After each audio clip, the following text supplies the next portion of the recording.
ٹھیک ہے نا. انہوں نے جو ہندی کے کرخت الفاظ تھے اس سے پہلے انہیں علیحدہ کر کے انہوں نے فارسی کے نرم و ملائم الفاظ استعمال کیے، لیکن ان کا کلام مشکل نہیں ہے.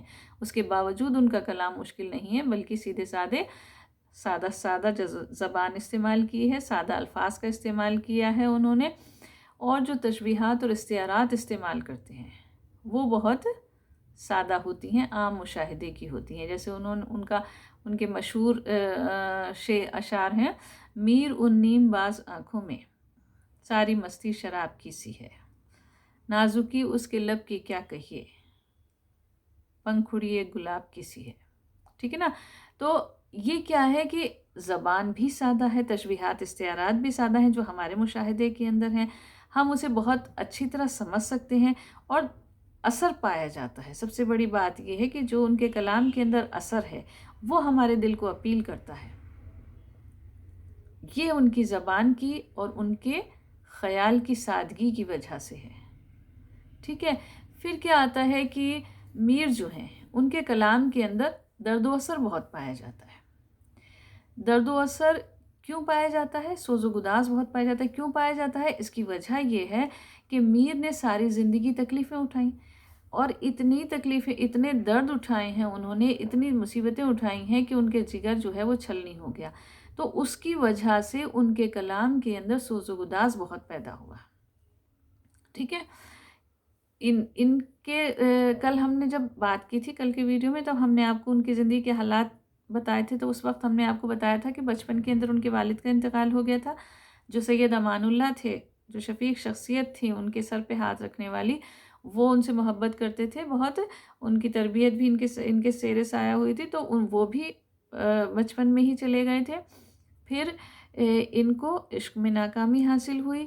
دلی جسے یہ بہت محبوب رکھتے تھے، جس شہر کو، اس شہر کی بربادی انہوں نے اپنی آنکھوں سے دیکھی. دلی کو چھوڑ جانے کا غم ان کے ساتھ رہا. تو یہ ساری باتیں تھیں، یہ سارے دکھ تھے، جس سے یہ کیا ہے کہ ان کے کلام کے اندر بہت زیادہ درد پیدا ہوا، اثر پیدا ہوا، سوز و گداز پیدا ہو گیا. ان سب تمام مصائب کی وجہ سے بہت اثر ہوا. ان کا جو عشق میں ناکامی انہیں حاصل ہوئی ہے، اس کی وجہ سے ان کے کلام میں ایک نشتریت پیدا ہوئی. وہ نشتریت چغلی کھاتی ہے کہ واقعی کسی چوٹ کھائے ہوئے دل کی آواز ہے. جیسے ان کے تمام اشعار دیکھ لو تم. ایک شعر ان کا ہے: آگے کسو کہ کیا کریں دستے تمام، انہوں نے کہا تھا کہ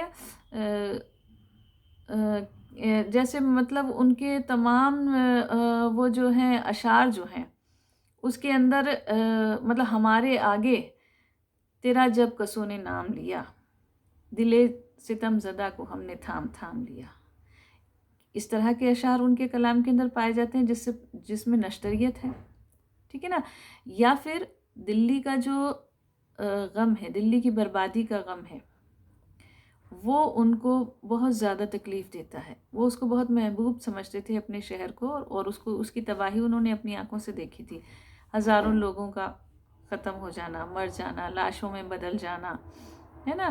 محلے کے محلے تباہ ہو گئے. نادر شاہ کا حملہ جو تھا اس وقت انہوں نے وہ دیکھا کہ کس طرح لوٹ مار ہوئی تھی، کس طرح لوگوں کو مارا گیا تھا.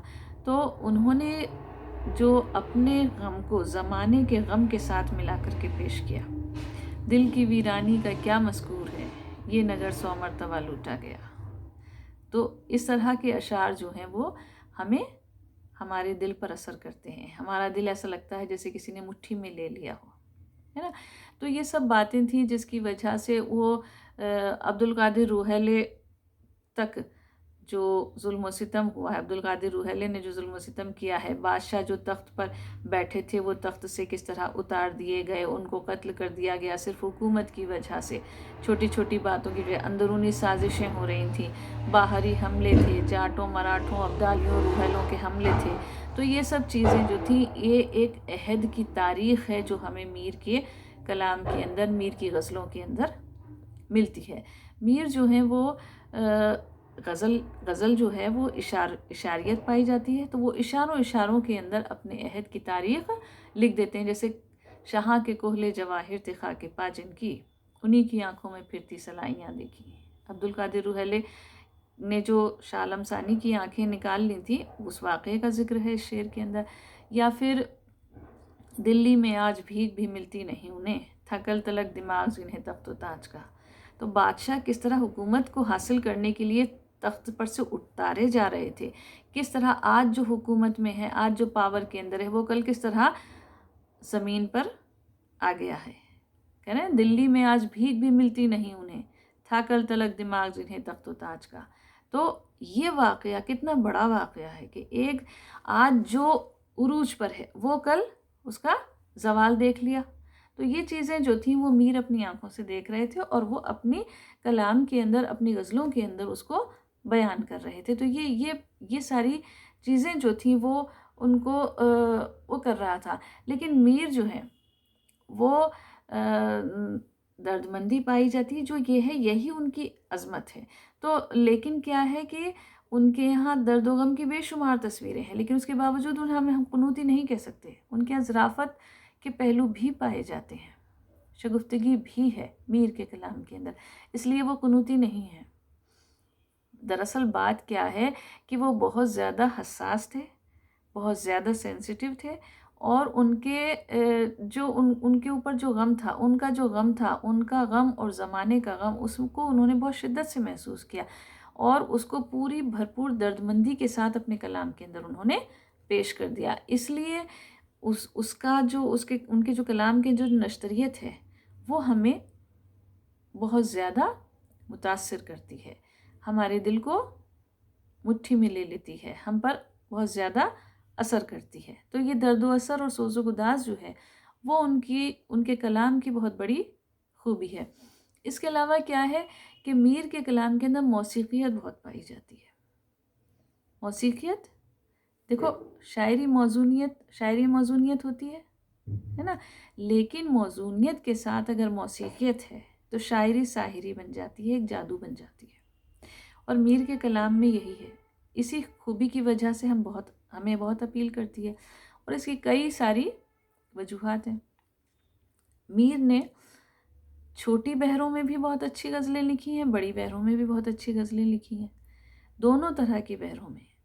چھوٹی بحر کے اندر دیکھیے، ابتدائی عشق ہے روتا ہے کیا، آگے آگے دیکھیے ہوتا ہے کیا، ہے نا.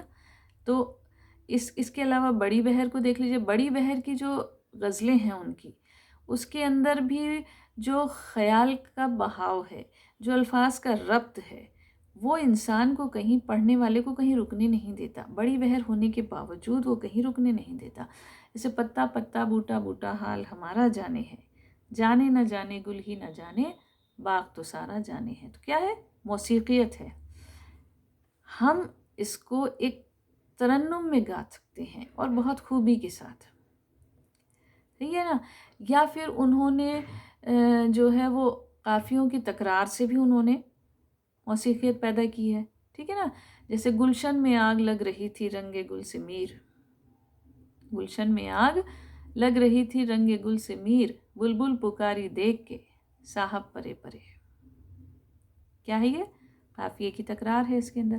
یا پھر الفاظ کی تکرار بھی ان کے یہاں پائی جاتی ہے نا.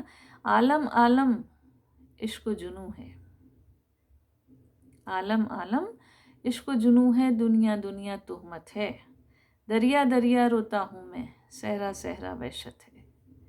تو یہ ان کے اشعار ہیں، ان کی خصوصیات ہیں جو کہ ہمیں اپیل کرتی ہے، اور ہر زمانے کے ناقدین نے ان کی تعریف کی ہے. چاہے وہ عام انسان ہو، چاہے وہ ادب کے ناقدین ہوں، چاہے وہ اساتذہ ہوں اردو شاعری کے، ہر کوئی ان کی عظمت کو تسلیم کرتا ہے. ان کے 72 نشتر مشہور ہیں، لیکن ہر انسان ان کا انتخاب جو ہے وہ اپنے حساب سے کرتا ہے، تو وہ بہت زیادہ ہو جاتے ہیں، ان کی تعداد بڑھ جاتی ہے. تو یہ بھی ان کی شاعری کی بہت بڑی عظمت ہے. تو میر جو ہیں وہ زندگی بھر دکھ اٹھاتے رہے. ایسا نہیں ہے دیکھو کہ وہ عیش و عشرت حاصل نہیں کر سکتے تھے، کر سکتے تھے، وہ بھی خوشحال زندگی گزار سکتے تھے. کیونکہ جو وہ ان کا دور کیا تھا؟ جاگیرداروں کا دور اور نوابوں کا دور تھا.